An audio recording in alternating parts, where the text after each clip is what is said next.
And welcome, everybody, whether you're on the East Coast, West Coast, or around the world. Welcome to HawkTalk Season 3 kicking off. And, of course, I have my buddy Rob. How's it going, man? Good. How you doing? Excited Good. to be here. Thanks, man. Of course. Obviously, we're coming into a new season. There's been tons of changes, top to bottom with this team. We see the end of the Pete Carroll era. Mike McDonald comes in. Obviously, we talked about this a fair amount towards the end of last season of Hawk Talk. But, we're starting to finally see this team taking shape. The defense has a ton of turnover. And I know that a lot of fans have had some issues. They weren't excited about it. But I think one of the things they forgot about was this was a bottom-ranked defense. So although we had a lot of names, it wasn't necessarily performing. So, obviously some of these things we'll go into. And of course, we got the draft coming up. Lots to cover. But yeah, how's it going? Good. Yeah, I know. I'm excited too. I think I'm actually excited for a lot of the changes that we had this year. I think we're going to be a good team. I think we're definitely still in the running for a wild card. I'm not going to say division leader, but definitely wild card this year. So, for me, I'm excited to see what comes and excited to see what we do in the draft, hoping that, we make a splash. I doubt we will, and we don't really have the picks for it yet, but that's my hope. So I guess that would be the question for you right now is what are you looking for in the draft? Because they seem to be pretty content with our quarterback room, which means the 16th overall pick doesn't necessarily have to be where they pick.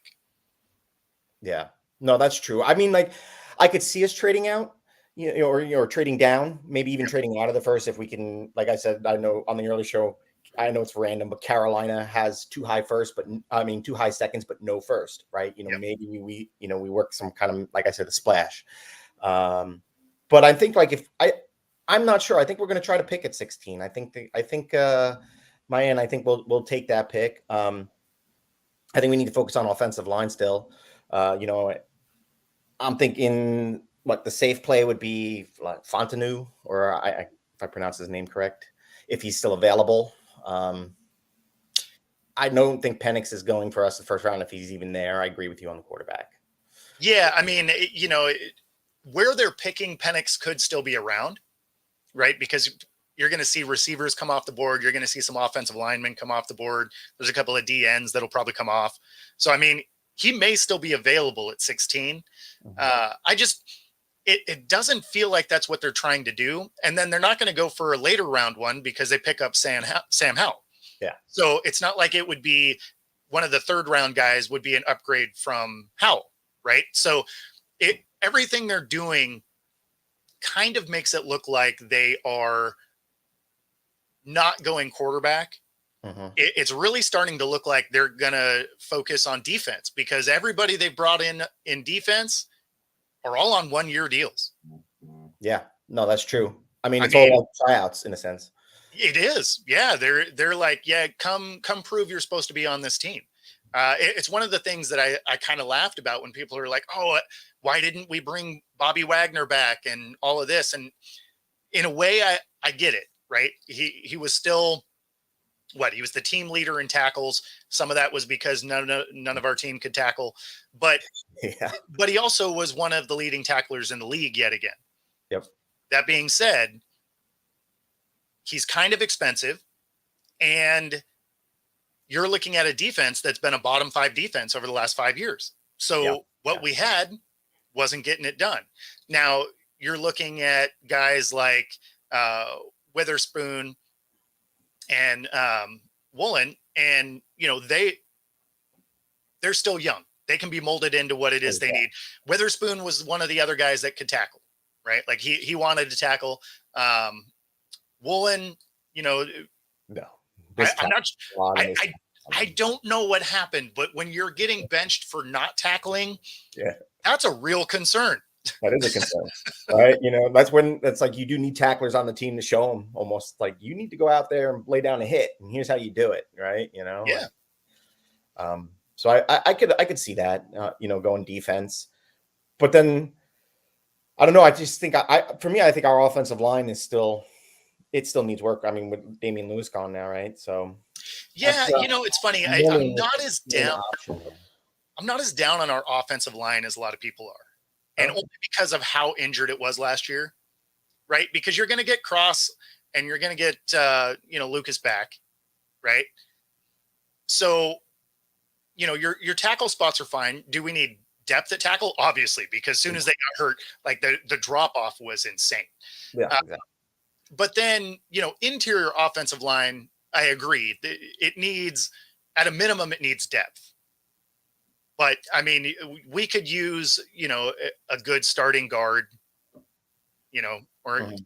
something like that. Like, so I'm with you there. Like, it does need help, but I don't think, even if they rolled it out today, I don't think it would be as bad as it was last year. I got you. Yeah, barring injuries, right? Like you said, No, assuming they're healthy. yeah, Yes. that's me. Yeah, assuming that. I Assuming mean, that. because you could draft the entire board. If they get hurt, it doesn't matter. Yeah, no, that's true. Well, what do you think they're going to do at 16? Do you think we'll trade out, or who do you want? Who do you think should be available that you want? So if you could get, I wouldn't mind them getting Penix if they could get him. I wouldn't mind that pick.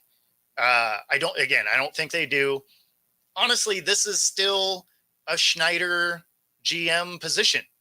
And what have we watched him do over the last 10 plus years? He trades back. So I am fully prepared for them to trade back. They'll probably end up with a late 20s first round pick, and they'll pick up an extra, like maybe they'll pick up a second for next year and maybe a third this year, kind of thing. Mhm. And then they may very well trade back one more time and trade completely out of the first round. Mhm. Because any of the guys that you're going to get from 16 on, say you're filling in your defensive line or offensive line, any of the guards, centers, guards, right, that you're going to get after 16, you can still get at 53, Mhm. right? Because that level of player, it doesn't have a huge drop off between those spots. Yeah, Similar to interior defensive line. Now DNs, you're kind of at the edge of where your best ones are at 16. So maybe you would stay there for that, for an edge rusher or something.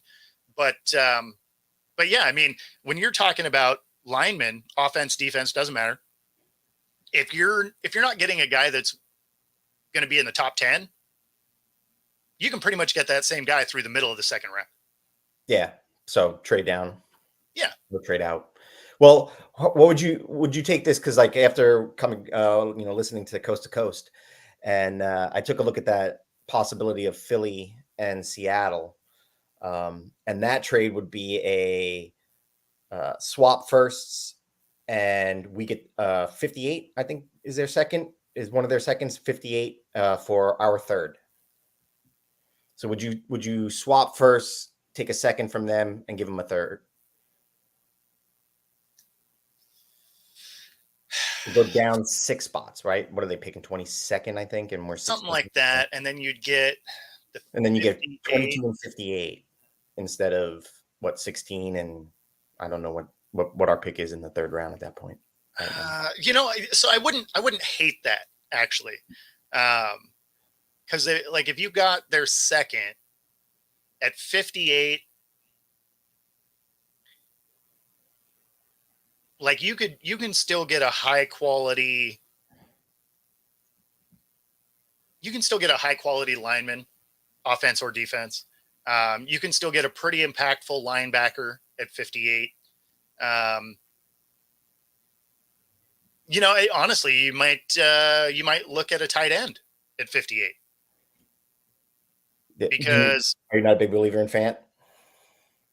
oh no, it's fine. I mean, you'd be Maybe. looking at a depth guy, Oh yeah, okay, yeah, I see. right? Because I mean, you're still gonna have dual tight end sets and stuff, so you're gonna be looking at kind of a depth guy, tight end 2, maybe tight end 3, possibly. Because even though Fant is good, he's been around the league a while, so you do have to plan for if he can't make it through a whole season. That's true. Yeah, and I mean, we did get rid of our whole all of it. core. Got rid of everybody. Yeah. Yeah, like That's it. basically the head coach walked into the tight end room like, yeah, so I got this cool story for you guys. It's called "You're All Fired." Yeah. Screw you. You're cool. Screw you. You know? Exactly, exactly. So I mean, it's yeah, I don't know. I could see a tight end only because, yeah, again, you just don't have a lot of depth there. Mhm. Um, I know you're not going safety. They have 6 safeties on the roster now. So, you don't really have to do that. Them moving on from Diggs, I was a little bit surprised on. He was expensive, sure, Mhm. but you didn't save a ton by getting rid of him. But he hasn't resigned yet with anybody, right? I think is he still He, available to he's kind of maybe come back on a cheaper deal? There's no way you do it though, because you already have 6 safeties on the roster. Where where would That's you fit him, right? that's So I mean, I don't see him as a fit coming back, but I was surprised that they moved on from him just yeah. because you didn't save a lot of money by doing it because his cap hit is still there. So like that one I didn't really get the upside for. Like Well, if you traded him, it made sense because you didn't yeah, have to pay him. Like his guaranteed money was gone, but his cap hit's still there. So yeah, that's just part of that creative financing. yeah.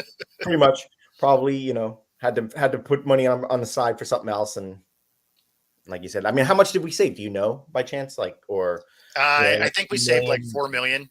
Yeah, 4 million. Yeah, that's not much. I mean, unless we were trying to scrap every dollar we could for Williams' deal at the time, right? Or I don't think we had signed Williams yet, right? When we let Diggs go, or I think we had signed him. okay, It was right around there, but at the same time, like a couple days prior, they had let Jamal Adams go, which was not a that's shock, true. right? No, Like that was not a that shot. guy's been hurt I'm nonstop. glad. So yeah, I mean, you know, the fact that he goes in as a safety is hilarious to me because I mean, he's an outside linebacker. Like I Mhm. don't know who we're lying to when you see him in coverage and the way he gets torched in coverage. Oh yeah, He's a linebacker. Like let's just use him for what he is. Like it's fine. He's a great linebacker, but let's stop pretending he's a safety. yeah. No, I agree. I agree. So here's an interesting one for you. They had in let's see, he came to town. I'd call it an interview, I guess. But they brought Penny back. Oh really? Just to Yeah, interview him? yeah, yeah. So they brought him back. You could pick him up for a league minimum. Obviously, he's familiar with the organization. If we have the money, I mean, well, it depends. How are you on Walker and what Chardonnay or I think it's how do you pronounce Charbonnet, it? yeah. Charbonnet, So that's the thing right? is those two would be your starters. So he would be an additional piece. For a league minimum, I'd give him a shot. I mean, he showed moments of like greatness of why we had him in the first place, but it's his health. I don't know. Has he? I haven't really paid attention to him since he's left. I mean, in a sense, He was didn't he play. healthy? He didn't play at all, so he hasn't played. So this could be kind of So he's healthy. He's healthy. When we moved on from him, he went to Philly, and Philly yeah, didn't use him at all. In fact, quite a few of the games I don't even think he dressed for. So um, yeah. I'd throw a league minimum at him. it's the health thing that's the biggest concern for me, right? Mm-hmm. Is we have a history of not having our starting running backs make it through the year. Mm. So just to give you a horrendously bad stat, Oh yeah. 2014 is the last year we had our starting running back not land on IR. Wow. Not great. Not great. No. No. So, so yeah, I mean, at the end of the day, we could bring him in, Raw. but I mean, he's been hurt every single year that he was here, and he doesn't get hurt last year. But it's hard to get hurt if you don't play. So Yeah. Well, I mean, if you can get him for league minimum, right? that's Uh, what's intriguing. that's what's intriguing because the thing is we don't actually technically need him to start, so we don't need him to play. And if the two guys stay healthy, then Well, essentially he's not going to play anyway. And so if we're limiting also the amount of games he's gonna so hit. this is where I like him. Yeah. Right? Is I wouldn't hate the move if they were bringing him in as your kick returner. Ooh. Well, didn't we just bring somebody in specifically for that? Well, yeah, but you need two of them, Oh, that's true. right? You Yeah, need two. You need two return guys, right? Because the new kickoff alignment, they're going to be on the opposing 40. that's true. Their coverage team is at the 35, right? They're only 5 yards apart. So all of a sudden, your guys there are going to be relatively locked up. So you need some guys that have some speed, but still have some size, because you're going to have to break through that line, but then still be fast enough, if you do, to be able to take it to the house and not get tracked down. We've seen Rashad Penny be fast. Yeah, no, we have seen that. I mean, that is a shifty runner. So if he can get through that line, like, he could be a dynamic kick returner, and you're only using him a few times a game. So all of a sudden his touches are way down. Injury becomes less. Not going to be the high speed impacts. Because even when he's on that kickoff return team, he's not necessarily going to get the ball every time. So, I mean, I feel like that could be a scenario where he could be a benefit to the team. I mean, you make a great argument for it, especially for a league minimum. I could totally see that. Like, I mean, like, I'm not paying him more than a league minimum in any way, right? To me, I can't. So to me, I'm just like, okay. No, that's where the injuries flyer. That is an interesting flyer. Like, I would probably take that flyer and see. Well, and then you still have him as that backup as a running back, right? So if one of your guys gets hurt, he can fill in, in theory.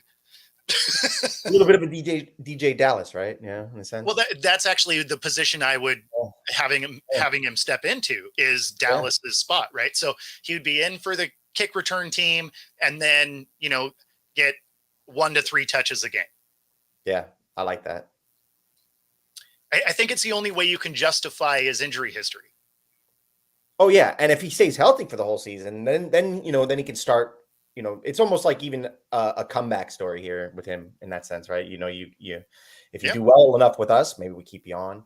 But I don't know what McDonald's philosophy is, right? And that's the other question. It was actually one of the things I found really kind of strange when they were building the defense, is the fact that everything is a bunch of 1-year deals. Yeah. It's like he came in, was like, our defense is terrible. You're all out of here. And then he was like, oh, we probably actually need some guys though. Like, yeah. No, that's true. I'm just wondering, like, if he would focus on that, having that dual position, in a sense, having that kind of player, like that role. I'm wondering if that would be something he's interested in, or if he is more like, I want a traditional, you're just going to be returning punts. I'm not going to have that capability of dual. That's what I'm just kind of wondering, how he stands with making up his team. Yeah, I mean, I don't think you can really do that, just because of your limitation on the roster. That's true. If you can get, a 2-for-1 in a sense. Well, I mean, you almost need to, because there are specialty positions, right? So, I mean, like, unless you had a Devin Hester, I don't think you can just burn a spot, right? Like, you need a guy that can fill in. Now, obviously, Devin Hester played receiver kind of, but, they used him in gadget plays mostly. But, I mean, at the end of the day, like, I think you need a guy that it can still be useful, because of the limitation of, the roster size. Yeah, no, I agree. I mean, let's take a flyer on it. Yeah. Like, I could see it, because it could be cheap. It's a vet min. So what is that? Like $1.5 million, $2 million? Yeah, I think it's under $2 million. What is the vet min now? I thought it was like 900,000, but maybe not. Well, I think that's maybe it is right at $1 million. Let's see. NFL veteran minimum. Just over $1 million. Oh, just over $1 million? Like 1.2 or something? 1.055. And then inflation. Let's see. That's if he's been at least 3. Then he's got more. So yeah, it's 1.2. 1.2. Okay. Which, I mean, again, Well, what do we have in space right now? Like 4? the existing cap space, I think, is a little bit fungible. Let's see. We got Seahawks cap. Let's see. So this is, I actually don't have one that's current. Okay. The most current one is about a month ago, which had 40 mil. I don't believe that's still accurate. No. I thought we were down I would bet they're probably around 20 mil.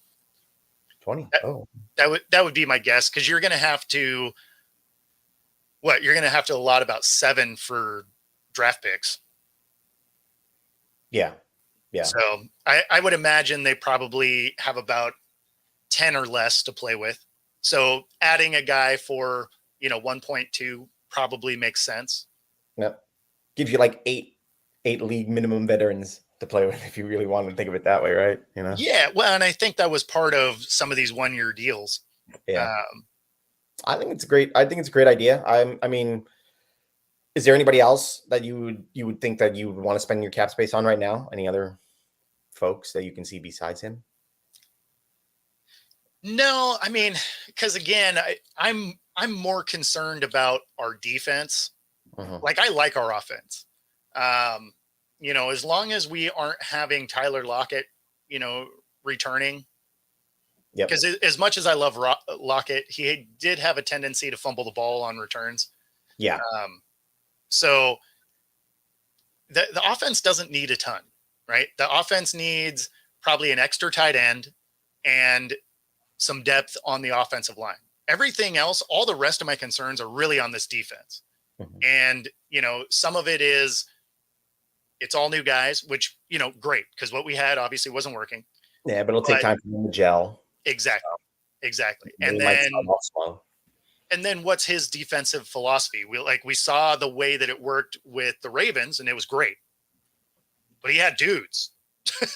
Yeah, no, he did have a team to play with, Yeah. Yeah, I mean, that's my biggest concern is the defense of this team. Now, the good thing is the bar has been really low. So becoming a middle of the road defense is a huge step forward, right? If you're the 15th, 16th ranked defense, that's huge. Yeah, I was gonna say, what were we like last year? Like 24, 25, something like that? Yeah, depended on when you looked at it during the season. We were as low as 30. Yeah, we were. So, yeah, I mean, exactly. it was not great. No. So yeah, I mean, what's that? Bet the over on our games. We're gonna get scored on a lot. Yeah, well, and I still think that's going to be true. Yeah. Right. Especially early in the season as these guys come together. Because the worst thing about the way the NFL operates today is you don't get real, you don't get real contact really until the season starts. Right. Sure. Because your starters aren't really playing in preseason anymore, especially with the only having the 3 games, because you still have to evaluate all that talent. So your starters get a series in game 2, maybe. And then game 3, they play for maybe a quarter now. I like the way it used to be where, you played like a series in the first game. And then really the second game, there really wasn't many starters. And then the third game, you had, probably 3 series and then 1 series after halftime. And then the fourth, you played a half, right? You played an entire half with your starters. And then probably the first series after halftime. Right. That was kind of the way it used to work. And now you basically don't have any of your starters playing. Some of the teams didn't start them at all. Right. Like some of them didn't play in the preseason at all. And you saw it in a huge way as soon as it became the regular season. That first regular season game looked so much like a preseason game. It was sloppy. There was penalties everywhere. Offensive line play was horrendous. I get that there's a lot of positions that don't necessarily need the preseason games, but receiver timing and offensive line timing absolutely needs preseason reps and needs to be able to hit in practice. You need practice. That's why they call it practice. If you are 7-on-7 drilling all the time, I don't know how you expect your offensive line to get better. Yeah. Well, my guess was right that they used to do that, but then with like the big contracts and injuries now with these giant contracts out there are so costly that they're trying to protect their starters from injuries. But I think what happens too is you get them on the field. They're not, like you said, they're not used to the contact. They're not used to those reps. We're getting more injuries coming out of the first couple of games because they're not, right. And I think that what was meant to solve for injuries is created more. So I mean, all it did was it delayed it. Like, I would rather you get your injury in the first couple weeks of preseason work, where you were actually getting hurt on the practice field, and then you were back and ready for the game, like for week 1, instead of you're getting hurt week 1, week 2, and now you're out until week 8. Yeah, no, exactly. It seems like NFL football really doesn't start to like week 5 now at that point, where everybody realizes who's injured, who's coming back by when, and on all of that. It's like, you're right. The first game definitely seems more preseason. Oh, it was bad football. Yeah. It was bad football. It was yeah. As a fan, you're just sitting there like, oh man, these guys needed some reps. No, exactly. We saw a lot of that. So, but I'm still I mean, speaking like with the reps, I did want to ask you, because I know throughout throughout other shows, on Coast to Coast, we've talked to about the quarterback room and Geno and Howell. I'm kind of high on Howell. I think he's been brought in here for a purpose. I think that they think if they give him the opportunity, they mold him right. I think he's here to take over Geno. That's why I'm not sure, like you were saying, like we might draft Penix. I mean, if he's there, he's there. But I don't think that, like you said, they're not looking for a quarterback. But I think because Geno's at the end of his contract, I don't think he's coming back after this year anyway, right? This is his last year with us, I think. Is it? I thought he had one more. Does he have one more? Because I thought he had, maybe with the 2-year. He had a 3-year. Yeah. Okay. Yeah. Oh, so because I'm thinking Howell's going to ultimately take the charge over Geno by the end of this season. Oh, you think he's going to do something? Yeah, I think it's going to be like a Russ Wilson, Josh Fields kind of situation, where I think Geno's going to come in as the incumbent. He's going to start, and then I think by like week 10 or so, I think it's just going to be, whether it's due to an injury or just play, I think ultimately Howell's going to get in there and he's going to perform, and I think kind of take over the reins. Okay. I've talked to a lot of Washington fans, and they were really, I usually tend to like listen to the fans who, of that team, and a lot of them are very upset that, we fleeced Howell, like feel like they lost something big to them. And there is a contingent of Washington fans that are real mad about it. Yeah. So that tells me something, right? If the local fans are not happy that the quarter, not like when we were like, okay, Russ, go ahead, go, we'll figure it out without you. It's almost, even though it's a different, caliber of quarterback, it's still that concept of, we were okay. There's folks out there who are a little, hurt by this and feel like we got a very good steal. And so I kind of tend to put some weight on that. I really wanted to find out what your thought, though, of that process was. Like, are you a Howell believer at all, or do you think Howell's just here? No, I think Howell, to me, was they couldn't afford to keep Locke, right? Sure. So you knew he was moving on, and you could pick up Howell for a draft pick, which they had, right? Sure. And he's free. He's still on his rookie deal. So all of a sudden, it's like, okay, we can get a quality backup. We can get something that we basically had in Drew Lock. The system's changing anyway, so his familiarity with the room doesn't matter, right? It's not like it was more Pete Carroll where, then it makes sense to keep Locke because he's familiar with the way everything moves and all of that. All of that's out the window now. So then you look at, okay, Drew Lock did enough during this last season to make some money as a backup. Seahawks didn't have the cap space for it, so had to move on. And then you go get Howell, and I forget what they gave him. It was basically a second rounder and a fourth, I think. Yeah. Something like that. And then, but he's on a rookie contract, so he's making what, $600,000-$700,000. That's way better than 8 Oh yeah. mil, whatever. Oh, yeah. I can see the financial reasoning behind it. But I mean, do I think he's a huge upgrade from Locke? Not really. I mean, there's elements of his game I like better. He's a little more athletic, obviously, but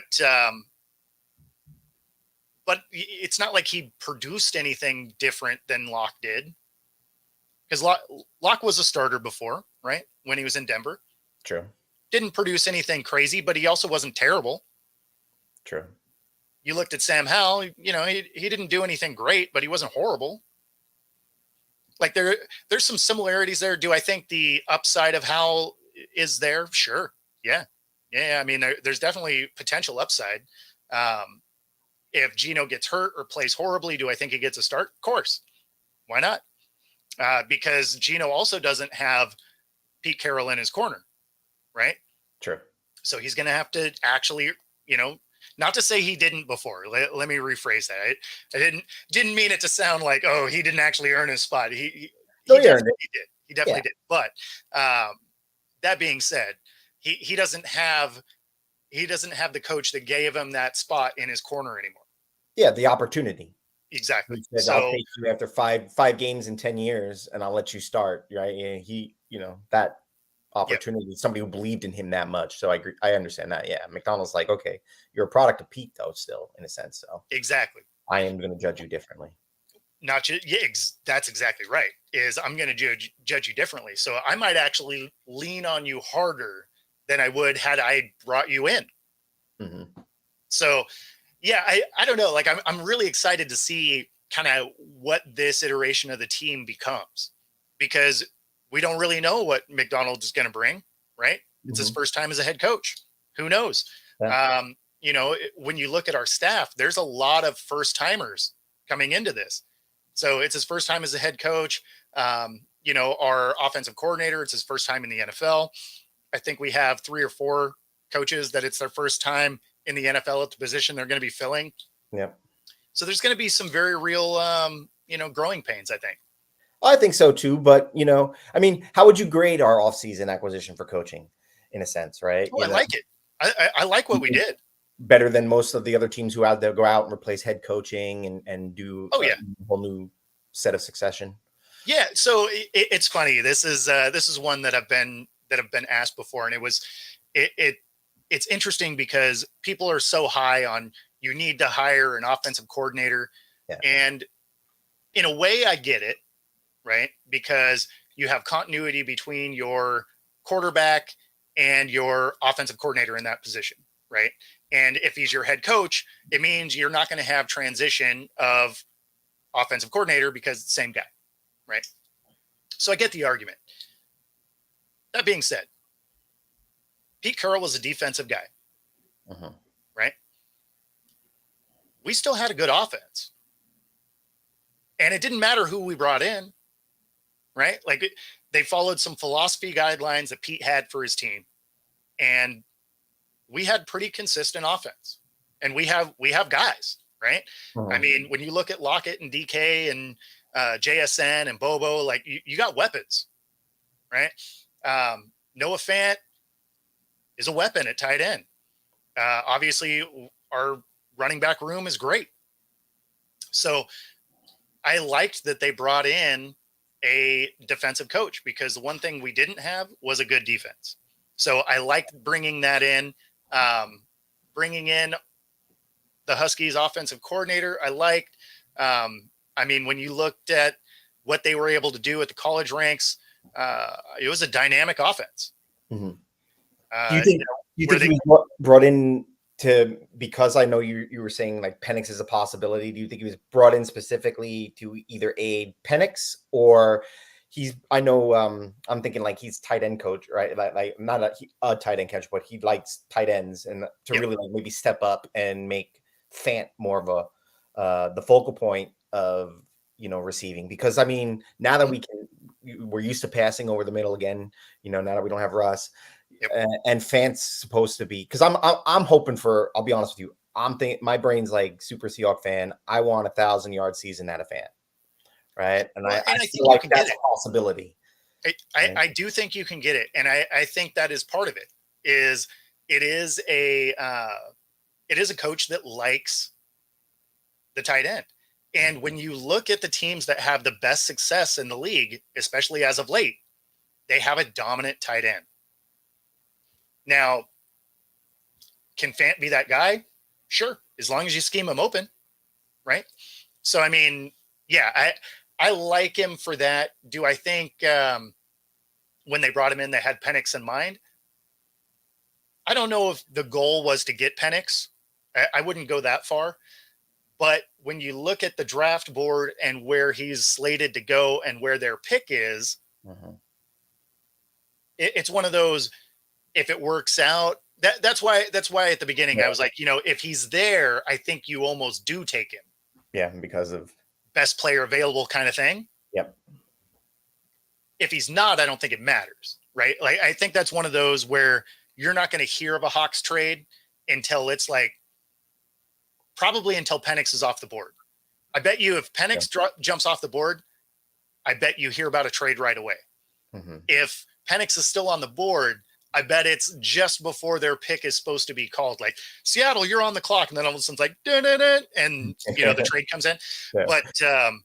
But yeah, I mean, I think as soon as Penix jumps off the board, which could be before 16, then all of a sudden I bet that trade comes through. But I don't think he was hired specifically to get Penix in. I think it would just be like, oh, happy accident. Like if it, it did work out. Yeah. Because I mean, I'm thinking too, like, what do I wanted to ask you too, like about Lockett. Essentially, I think like this would be his last year with us. I think after this year, he's most likely a free agent, right? So, is he, or does he have one more after this? I think the way the contract was redone. That's right. He just reworked it. Yeah, he reworked it, That's and right. I think he even took less money. And he did, yeah, and it's got like voidable years, I think. That's right. So I mean, it's almost like a transition on from him, and so I was kind of wondering what your thought too was like, with this new coaching staff. Do you think he has a down year this year, on the way out the door in a sense, or not being a focal anymore? I wouldn't think so. Because he is your most sure-handed guy on the team. Mm-hmm. So the thing is as much as I like DK, he does drop the easy ball. True. Like he'll make the spectacular catch and the contested catch, but if it hits him square in the numbers, I don't always feel great that it's actually going to get caught. Yeah. And it's not an indictment on him in any way. It's just, we've watched it happen. Yep. So, but I knew they weren't going to move on from Lockett this year because the cap hit would have been too high anyway. They wouldn't have saved enough to make it worth it. The one I was curious about was whether or not they were going to trade DK, because you could probably get a 1 and a 2 or a 1 and a 3 with maybe an escalator or something. That could be a draft day surprise, right? What's that? That could still be a draft day surprise, or probably not, because of the other guys that have already kind of fallen in places. And, then you're looking at the top 3 guys that are as wide receivers coming off the board. Because you got Harrison, you got Neighbors, you got a Dunze. Yeah. So, I mean, those guys are going to go where the need already is. So it would have probably been more of a. Should have did it earlier on. Yeah, I mean, it seems like like the play that like the Texans would have made instead of grabbing Diggs. Yeah. Yes, Diggs. So that's kind of more of the situation I was looking at. Is okay, you could probably get a couple of good draft picks for DK, and you're getting into where DK is becoming real expensive. So you can free up cap space because you don't have to worry about eating the contract. They'll gladly pay his contract. And then you'll get some draft picks, free up some cap space. You still have dynamic receivers.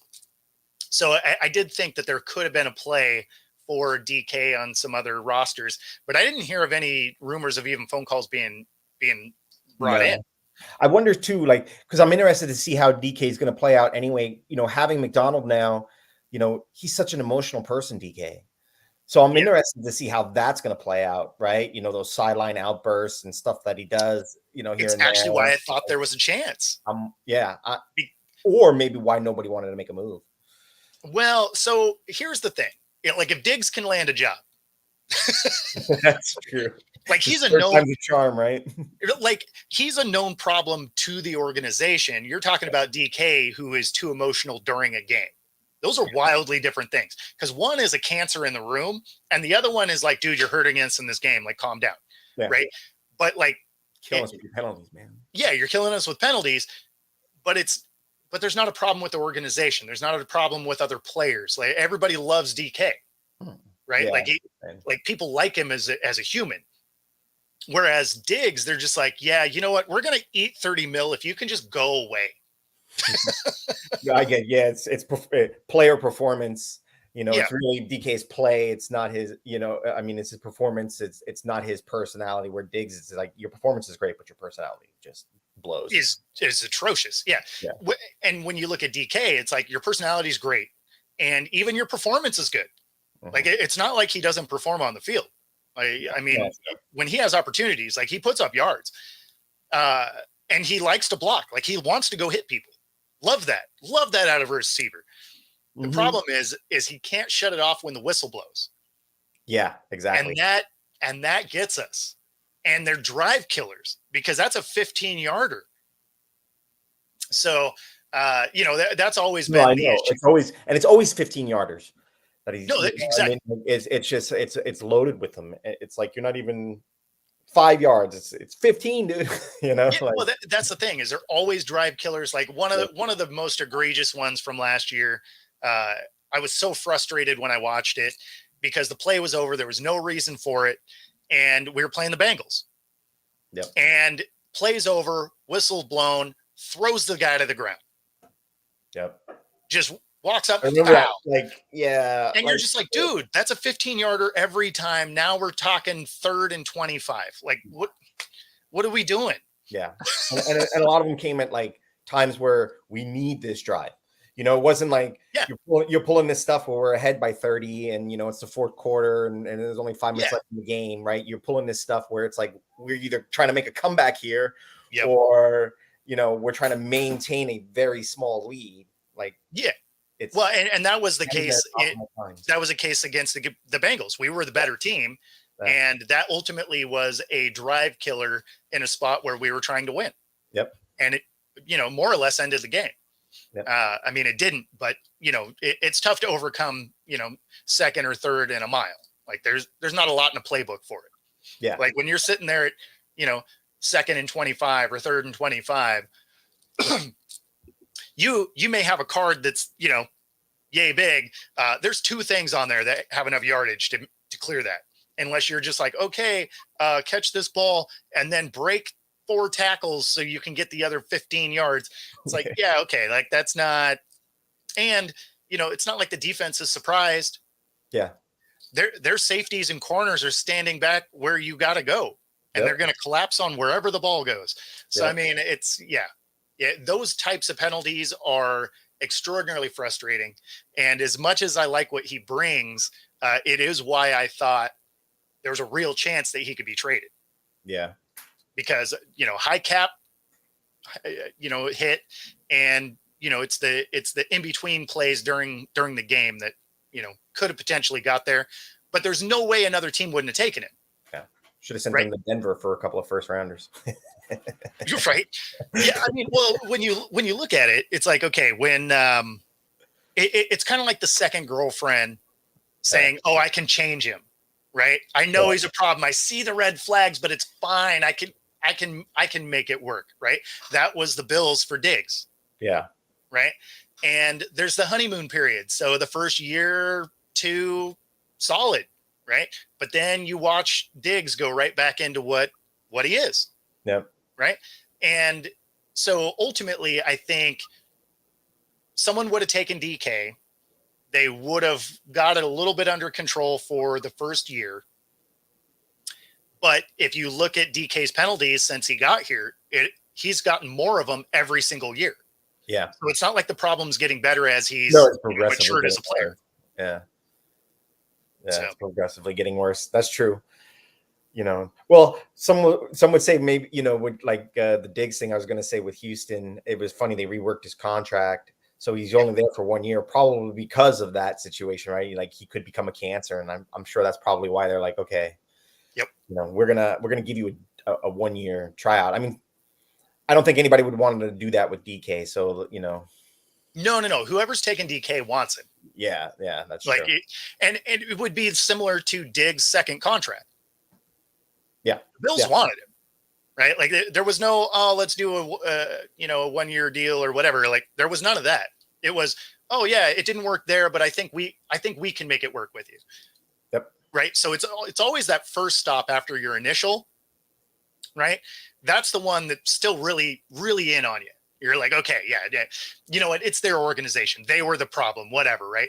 And then if you do it again, then everybody sees, oh, I mean, you might be the problem. It's like your friend that goes through a lot of girlfriends, and they're like, Yeah. oh, they're all crazy. It's like, there's one common denominator Yeah, here. the common And denominator I think it might be situation. you, dude. Like, Totally, totally get that. Yeah, I was going to say too, because I know you were talking about, and you made that mention, all of these, players that we picked up on 1 year deals. yeah. Is there one player in particular that like you're kind of interested in, that you're like, ooh, I like that signing even for 1 year deal. I'm interested to see where that plays out. Or was there anything of significance to you that caught your attention? Or There's not really one. Like I want to see how, because there's so many of them, I want to see how this land of misfit toys gels, yeah, right? Because now we've just kind of robbed people from all over the place. I don't know how any of them are going to play together. I don't think there's one that I've looked at and I'm like, there we go. Like the Leonard Williams things, the only reason I knew that was going to come together is we gave up a second round for him. yeah. No, You there don't was do no way. that for a 1 year rental. Like you just don't. Yeah. So yeah, I mean, it's funny because of everybody that's come in on 1 year deals. I'm sort of intently looking at all of them because I don't know how any of them are going to work. We have a new DC, we have a new idea of defense, and then you have a whole bunch of 1 year guys. It's like, man, I really don't know what to expect out of that. Yeah. In fact, I don't even know what platform we're going to play out of. Are we going to run a 3-4 or 4-3? I don't know. Ooh. Yeah, we haven't really been cued in yet. We won't know that for a little while, but no, there's so many questions because even when you're looking at the linebackers, it's like, okay, well, I mean, I kind of like a couple of the guys depending on what we run. Like, I don't know. Yeah, no, that's true. Do you have like a favorite? I mean, do you have a top like, are you happy with our off season in general with all the acquisitions we made? I mean, what do you think was our best one that we did overall? Like, what was the best acquisition that we had this season? I mean, probably getting the Williams contract done because we gave up a lot to get him. And, was he necessarily effective last year? Not really. But I mean, our team was, by the time he came in, the team had so many other problems. No one player was going to fix anything. Yeah, that's true. But getting that deal done with what they gave up to go get him, that was probably the one where I was like, okay, like that had to happen. Yeah. That's probably the one that stands out for me. What do you think was our worst move of the offseason? I mean, I know you were talking about Diggs earlier, and we talked about Bobby Wagner and stuff. So honestly, for me, it was still Wags. You think so? And the main reason is because it's the guy will always make a tackle. And on a team that really struggled to tackle people, getting rid of your leading tackler was tough to watch. Yeah. Especially because it's not like he's extraordinarily expensive, right? Like he's going to cost you $8 million. That's not terrible for a league leading tackler. Is he a liability in coverage? Sure. So don't put him in coverage. Sure. Right. Put him in a scenario where, if you see a specific alignment, throw nickel corner out there. Like this isn't rocket science. Like the X's and O's aren't that different from over the years. So, I mean, there are ways if you have a linebacker that's not great in coverage that you can hide him in that coverage, like throw him in a bubble zone of sorts. Like there's ways you can help that player out. Is he fast enough to track a guy in man coverage anymore? No. So run a man coverage hybrid, right? Like have everybody in man and have two linebackers in center bubbles and set up a, either a nickel corner or an extra free safety that can bracket in a way so that everybody else can be in man and you have the ability to move a soft zone through the middle to keep with a guy. Like there's ways to do it. But that was probably the one I didn't like, and only because we had so many tackling deficiencies. No, exactly. Like we can't tackle, and you get rid of the only person who can, right? Like totally get that, right? So, I mean, that was the thing with Diggs too, right? Yeah. Diggs would tackle. Yeah. So, yeah. Again, like I don't know. So there's a couple of those that I didn't necessarily love. Mm-hmm. I got you. No, that makes sense. It was hard to see some of these folks go, but like I said, I'm excited for a new team. I think, I mean, so we'll get to what are your thoughts on? I know we talked a little bit on Coast to Coast too, like about the McDonald making all the changes, taking the pictures down, and kind of like, hey, this is my new era. This is one of the stories that's just a non-story. Like I don't know why people are losing their minds. It's the dumbest thing to lose your mind about. Yeah, right. Probably the weirdest complaint, I guess, that I heard about it was, oh, they're trying to erase our history. It's like, what are you talking about? You're getting rid of murals in the room. There's no way that Pete Carroll had a bunch of Mike Holmgren stuff hanging around when he took over, right? He cleaned house. He changed it to whatever his vision is, right? He has all new players. Ain't nobody in that building that was on that Super Bowl team, right? So let them write their future. You're not going to recreate the Legion of Boom. Yeah, no. Right. And like I said on Coast to Coast, if you get remarried, you had good memories with your ex-wife, right? I'm sure of it. You don't have pictures of those memories all over your house for your new wife. I can guarantee that's not a thing. No, unless you're in an open relationship or something. Unless you're trying to get divorced again. Yeah. That's really the only way I see that working out. So, yeah, I mean, this is such a non-story. Of course, he's trying to reset it. He's trying to give his new players room to create their own story. Yeah. Like you want to bring in that new era. You want your new players to be part of your new era. You don't want them under the shadow of an era that was before this team. Yeah. Like none of the outrage for it makes sense. They didn't throw away the Lombardi. They didn't get rid of people's pictures around the stadium, right? Like there's still, like if you go up in the boxes, there's still going to be pictures of Earl Thomas and Richard Sherman and the rest of the Legion of Boom, Cam Chancellor, all those guys. It's not like they destroyed every memory that they ever created. They just got it out of their meeting rooms and down the hallways that the players are in the VMAC. Yeah, that's their space. They're supposed to be creating their new team. Yeah, new pictures. Their pictures go up on the wall, right? Exactly. That's the idea. Like you're supposed to be able to create things with the players you have to put their murals on the wall. Yeah. Like let these new kids go do something, not live under the shadow of the era that was before you. Because it's not like we won that Super Bowl last year or the year before. It's been a decade. Yeah, it has been. What, 20, was it 14 or 15? 14. So it was 14 because it was the 13 season.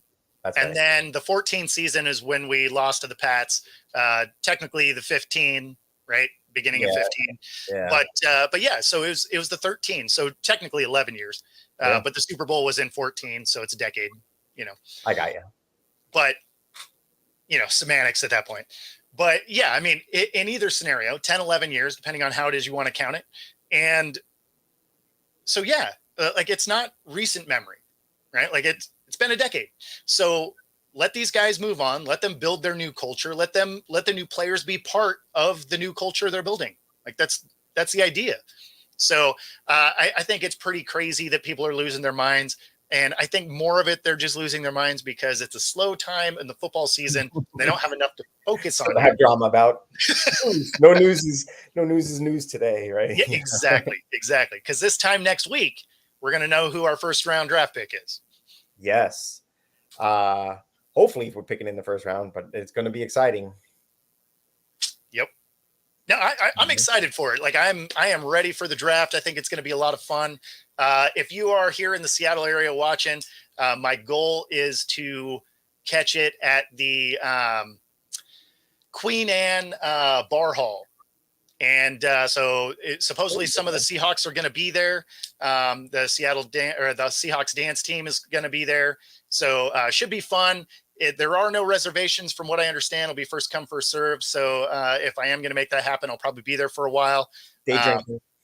Yep. Beer in hand. I mean, it's a beer hall. So, I'm going to partake. So yeah. But if you are in the area, be sure to stop by, say hi. But yeah. No, it should be fun. I'm looking forward to it, man. Yeah, I think it's gonna be good. I might have to check out this. Okay, I'm gonna have to check this out. I might. Yeah, I'll send you the details. I'm still working out exactly how it is I'm going to go about it. Yeah. But I mean, beer and football, and I mean, yeah. Next Hawks to talk to, right? Right? Yeah, like it seems like a good idea. Yeah. If I'm not going to be at the draft, it seemed like the best next step. I want to do shots with Richard Sherman. I'm going to go out on a limb and say he probably won't be there. No, I know. No, but that'll be exciting. I'm